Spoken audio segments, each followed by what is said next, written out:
ভোলা, বাবা বাজারে গিয়ে সবজি নিয়ে আয়, আমি রান্না করব।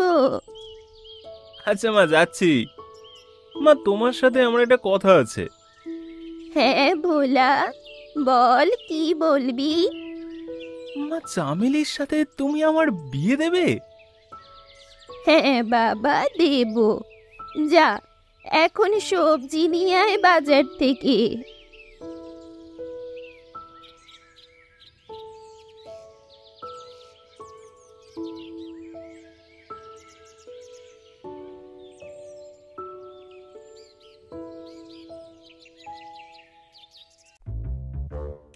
কি ব্যাপার ভোলা, আজ তোকে অনেক খুশি লাগছে দেখতে। কি ব্যাপার, আজ তোর গালগুলো তো টমেটোর মতো লাল হয়ে গেছে। এই কি বলছো মিঠা ভাই, আমাকে দেখে কি তোমার সবজি বাজার বলে মনে হয়? ভোলা, সত্যি কথা বল, তুই আমার কাছ থেকে কোনো কথা লুকাচ্ছিস, তাই না? তোমার কাছ থেকে কোনো কথা কেন লুকাবো বলো তো? তুমি কি আমার মা নাকি? আর পাগল, আমি তো তোর বিয়ের কথা জিজ্ঞাসা করছি। আমার বিয়ে এত পাক্কা হবে, খুব তাড়াতাড়ি আমার মাথায় টোপর দেখতে পাবে। আর শোনো মিঠা ভাই, আমার বিয়েতে তোমায় নাগিন ড্যান্স করতে হবে কিন্তু। হ্যাঁ ঠিক আছে, নাচবো নাচবো। তুই আর কি মনে রাখবি? আর হ্যাঁ, তোর বিয়ের দিন কিন্তু এগিয়ে আসছে, একটু সাবধানে থাকিস। এমন কথা কেন বলছো মিঠা ভাই? দেখ ভোলা, 2 দিন ধরে আমার চোখটা লাভ আছে, বুঝলি তো? মিঠা ভাই, তোমার চোখ লাভানোর সাথে আমার বিয়ের কি সম্পর্ক? দেখ ভোলা, তুই আমার বন্ধু, তাই তোকে সাবধান করলাম। এরপর তোর যা ঠিক মনে হবে সেটা করবি। ঠিক আছে, আমি চলি তাহলে। তারপর তারা দুজনেই সেখান থেকে চলে যায়। তখনই রাস্তায় মিঠা দুজন লোককে বসে থাকতে দেখতে পায়। আর এরা তো ভোলার শত্রু। এটা ঠিক, ভোলার বিয়েতে নিশ্চয়ই কোনো ঝামেলা বাঁধাবে। মিঠা, তুই এক কাজ কর, লুকিয়ে লুকিয়ে ওদের কথা শোন। তারপর মিঠা গাছের পিছনে লুকিয়ে লুকিয়ে তাদের কথা শুনতে লাগলো। বুঝলে আমি কি বললাম? আরে বাবা রে বাবা, ভোলার বউ চুরি! আরে আসতে বলো, দরজার কান থাকে। কিন্তু ভোলা তোর সাথে এমন কি করেছে যে তুই ভোলার সাথে এমন করবি রে? ভোলা আমাকে ঠকিয়েছে। আমি তাকে বলেছিলাম আমি বিয়ে করব, আমার জন্য একটা মেয়ে দেখে দে, তখন সে আমার মুখের উপর না বলে দেয়। ভোলা তোকে ঠকিয়েছে? চল ভোলাকেই কিডন্যাপ করে নি। আরে বোকা, রক্তের বদলে রক্ত আর বউয়ের বদলে বউ চাই। আরে বাপরে, এরা তো চামেলিকে কিডন্যাপ করার কথা বলছে। দেখ, কাজটা ঠিক করে করতে হবে। আচ্ছা আচ্ছা, এই তোর কাজ হয়ে যাবে। এই ব্যাপারে আমার মিনার সাথে কথা বলতে হবে।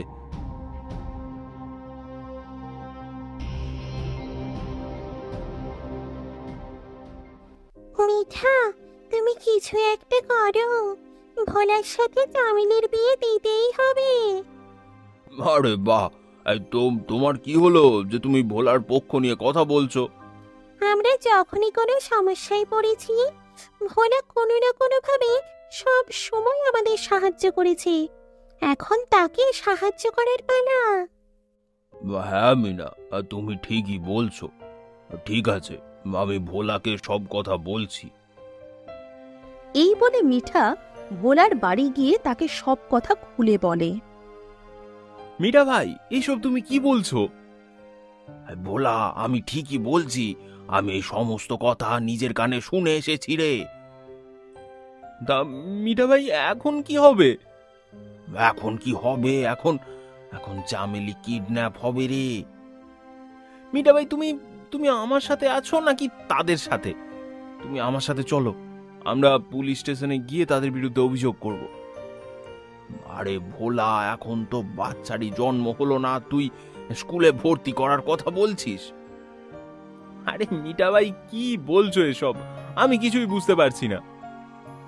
আরে আগে তাদের কিছু করতে তো দে, তারপর আমরা তাদের ধরব। যদি আমরা পুলিশের অভিযোগ করি তবে তারা তাদের পরিকল্পনা বদলে দেবে।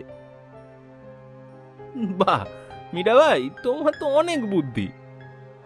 আরে আমি তো আমার বাবার পয়সা চুরি করে মায়ের নামে দোষ দিয়ে দিতাম। এই মিঠা ভাই, বাদ দাও সেসব কথা, তোমার পরিকল্পনাটা বলো। তারপর মিঠা তার সমস্ত পরিকল্পনা বলল, আর ভোলা অনেক খুশি হয়ে গেল। বাহ মিঠা ভাই, খুব ভালো পরিকল্পনা। আচ্ছা মিঠা ভাই, এখন তুমি যাও, চামেলি আসবে এখনই। তারপর মিঠা চলে যায়, আর কিছুক্ষণ পর সেখানে চামেলি চলে আসে। ভোলা, তুমি আর মিঠা ভাই কি কথা বলছিলে? সেই সব কথা বাদ দাও চামেলি, যেটা আমি এখন বলছি সেটা খুব মন দিয়ে শোনো। বিয়ের দিন তুমি একদম বাড়ি থেকে বেরোবে না। ভোলা, যদি আমি বাড়ি থেকে না বের হই তবে তোমার বাড়িতে কি করে যাব? আচ্ছা চামেলি, তুমি আমার কথাটা বোঝার চেষ্টা করো। এত রোদে বাইরে বেরোলে তুমি কালো হয়ে যাবে। তুমি আমার কত খেয়াল রাখো। আমি যা বলছি সেটা করো, বাকিটা আমি আর মিঠা ভাই সামলে নেব। ভোলা, তুমি আর মিঠা ভাই কি করবে? আহ চামেলি, তুমি শুধু দেখতে থাকো আমরা কি করি। আচ্ছা এখন তুমি বাড়ি যাও, আমিও যাচ্ছি। তারপর তারা নিজেদের বাড়িতে চলে যায়। সেই দুজন লোক চামেলির বাড়িতে যায়। এই দেখ, এই বাড়িটাই চামেলি। কিন্তু সে বাইরে কখন আসবে বলতো? আমি তার বাড়ির দিকে সব সময় নজর রাখছি, যখনই সে বেরোবে আমি তাকে চড় মারবো, বুঝেছিস? যদি চিৎকার করে মালটা, তাহলে কিন্তু গন্ডগোল হয়ে যাবে। তখন তুই তার কানের নিচে বন্দুক তাক করবি। বন্দুক দেখে তো ভালো ভালো মানুষেরও ঘাম বেরিয়ে যায়, কথা বলা বন্ধ হয়ে যায়। তারা এইসব কথা বলছিল, তখনই চামেলি বাইরে বেরিয়ে আসে। দেখ দেখ, বাইরে এসেছে। কিন্তু সে তো চাদর দিয়ে নিজেকে ঢেকে রেখেছে, কি করে বুঝবো এটা চামেলি কিনা? আরে এটা চামেলি, নিশ্চয়ই তো দিদা হবে না। চল এখান থেকে, কিডন্যাপ করনি। তারপর তারা দুজনে মিলে চামেলিকে কিডন্যাপ করতে চলে যায়। তার মাথায় পিস্তল ঠেকিয়ে বলে, চামেলি, একদিন নড়াচড়া করবি না, তাহলে তোকে মেরে ফেলবো। চুপচাপ চল আমাদের সাথে। তারপর তারা চামেলিকে কিডন্যাপ করে নিয়ে চলে যায়।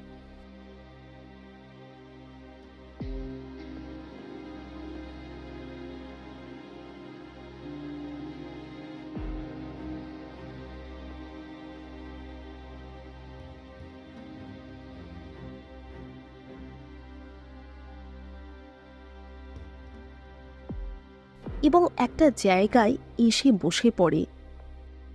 আজ দেখবো কি করে তোর ভোলার সাথে তোর বিয়ে হয়।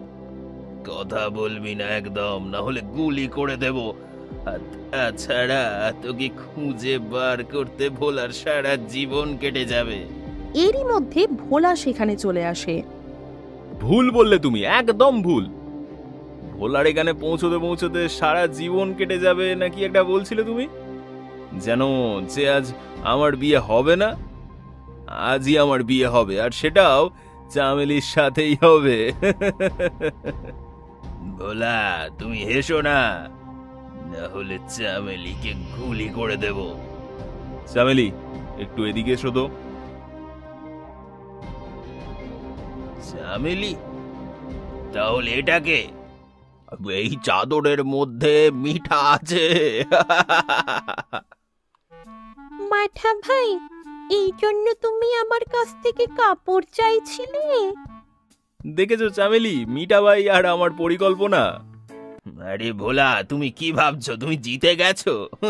বন্দুক এখনো আমার হাতেই আছে, আর এর মধ্যে তিনটে গুলি আছে। আমি তোমাদের তিনজনকে একটা করে গুলি মারবো, আর ওখানেই শেষ। এরই মধ্যে সেখানে পুলিশ চলে আসে। সাহেব, আমি জানতাম এরা নিশ্চয়ই বিয়ের দিন কিছু না কিছু ঘটাবেই। পুলিশ তাদের দুজনকে সেখান থেকে নিয়ে চলে যায়। তখনই চামেলি বলে, ভোলা, চলো, আমাদের বিয়ের মধ্যে আর কোনো সমস্যা হোক এটা আমি চাই না। মাঠা ভাই, কাপড় ফেরত দাও। এখানে? হ্যাঁ মিঠা ভাই, এখনই ফেরত দাও। পালা মিঠা, না হলে তো সম্মান নষ্ট হয়ে যাবে।